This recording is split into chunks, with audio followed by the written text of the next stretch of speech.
أعوذ بالله السميع العليم من الشيطان الرجيم بسم الله الرحمن الرحيم أستغفر الله العظيم الذي لا إله إلا هو الحي القيوم وأتوب إليه ربي أعوذ بك من همزات الشياطين وأعوذ بك ربي أن يحضرون إلى حضرة النبي المصطفى سيدنا محمد رسول الله صلى الله عليه وسلم وعلى آله وأصحابه وأزواجه وذريته وأهل البيت أجمعين شيء لله لهم الفاتحة بسم الله الرحمن الرحيم الحمد لله رب العالمين الرحمن الرحيم مالك يوم الدين إياك نعبد وإياك نستعين اهدنا الصراط المستقيم صراط الذين أنعمت عليهم غير المغضوب عليهم ولا الضالين آمين اللهم صل على سيدنا محمد الفاتح لما الخاتم لما سبق الناصر الحق بالحق والهادي إلى صراطك المستقيم وعلى آله حق قدره ومقداره العظيم. Alhamdulillah, syukur kehadrat Allah di atas karunia, rahmat dan kasih sayangnya dapat lagi kita berkumpul di dalam majlis ini. Tajuk perbincangan pada hari ini ialah tentang dunia dan seisinya. Seharusnya kita seorang Muslim yang beriman, yang lagi cerdas akalnya, yang lagi boleh berfikir, seharusnya tidak menjadikan dunia ini sebagai satu sasaran utama. Yang di mana kita terkejar-kejar, tergila-gila, sampai sanggup menjual diri, menjual agama, menjual maruah, sampai meletakkan dunia itu lebih tinggi daripada prioritas kita.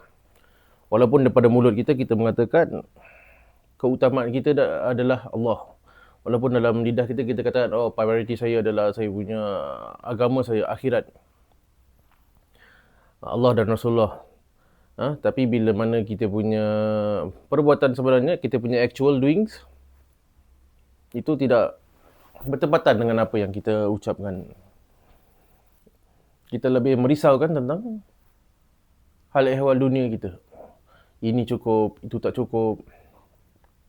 Bila dapat lebih, tak kenyang lagi. Bila dapat kurang, nak tambah lagi.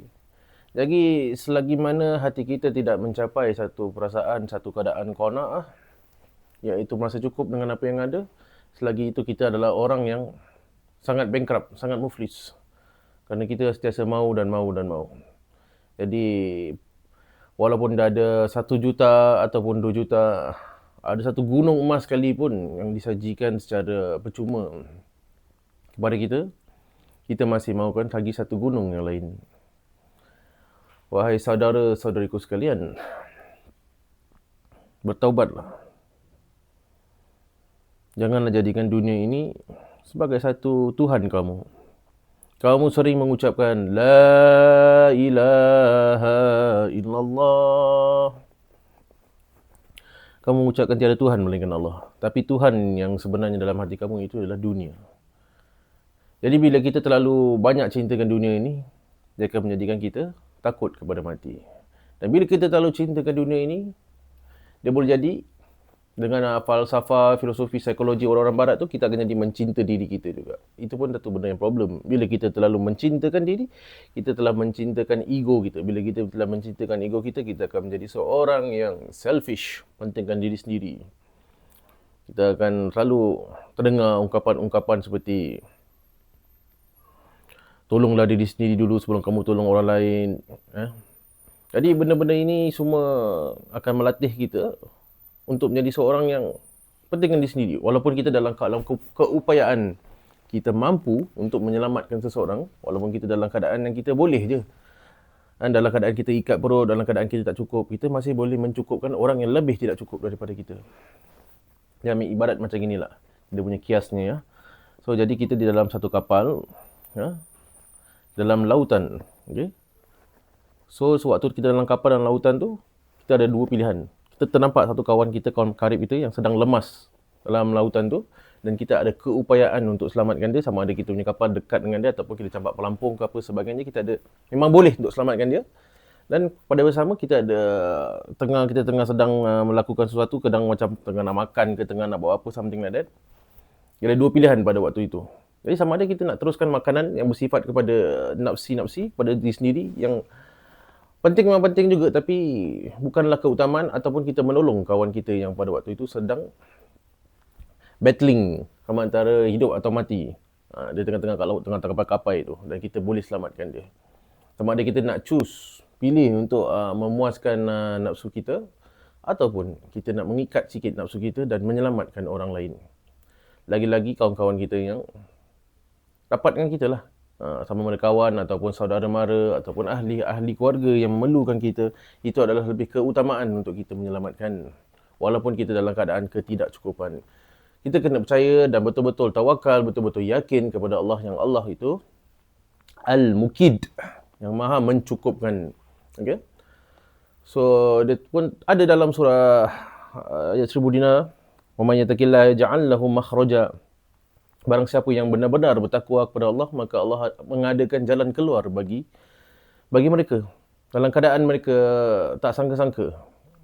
Jadi bila kita percaya pada Allah itu bulat-bulat 100% sepenuhnya, insya-Allah pada ujung-ujungnya, bila waktu kita dah putus-putus harapan, bila dah ujung-ujung bulan tu duit dah tinggal 1, 2, 3 ringgit, 2, 3, 4 dolar, dalam bank semua dah kering semuanya, tak ada apa, tak tahu nak makan apa lagi. Kebiasaannya Allah akan tolong pada waktu-waktu ujung-ujung tu. Itu adalah tiba-tiba orang datang bagi makan, tiba-tiba orang call ke apa, tiba-tiba orang masukkan balik, tiba-tiba orang bayar balik hutang yang lama ke, tiba-tiba menang. Dia akan banyak tiba-tiba dekat situ. Jadi kita haruslah percaya kepada Allah bulat-bulat gitu. Allah suka uji hamba dia. Nak tengok, kau mengaku kau cintakan aku, kau mengaku kau kata tiada Tuhan melainkan aku. Tapi kenapa banyak sangat sarang-sarang Tuhan-Tuhan yang lain dalam hati kau? Kau nak jawab apa? Jadi tetapkanlah keyakinan kita dengan sebulat-bulatnya. 100%, cannot be less than 1%. Kurang 1% pun tak boleh. Kena always sentiasa istiqomahkan diri kita 100%, kita percaya kepada kekuasaan Allah. Sebab Allah tu maha kaya, Allah tu maha besar. Seharusnya kita membesarkan dia, kerana dia maha besar. Selain daripada Allah, semuanya kecil. Okay? Yang hairannya kita ni selalu membesarkan perkara-perkara yang kecil. Sampai benda-benda yang besar depan mata tak nampak. Benda-benda kecil yang kita sibuk-sibuk terkejar-kejar, sampai ke liang lahat, sampai kita mati dalam keadaan penuh penyesalan. Jadi oleh itu, marilah kita renung-renungkan, muhasabah diri kita, muzakarah diri kita. Ambil satu masa dalam waktu malam, selepas kita solat isyak, selepas kita solat semua benda-benda solat sunat, witir dan sebagainya. Cari satu slot gitu, duduk dan diam dalam keadaan yang tak terlalu terang. Duduk satu corner yang tempat kita selalu sujud. Duduk dalam tempat yang kita selalu sembahyang situ, kita berfikir sejenak. Apakah tujuan hidup aku ini? Adakah selama ini aku hidup dalam keadaan yang benar? Adakah aku hidup ni dalam keadaan Allah redha kepada aku? Ataupun adakah selama ini aku hidup Allah murka atas aku tapi aku buat bodoh je, tak rasa bersalah? Kena ada rasa bersalah, kena tahu salah kita, kena sentiasa rasa berdosa, kena sentiasa kembali dan taubat kepada Allah. Innallaha yuhibbut tawwabin. Sesungguhnya Allah sangat mencinta orang-orang yang bertaubat. Subhanallahil azim, subhanallah wa bihamdih. Jadi oleh itu cukuplah sekadar hari ini kita punya peringatan.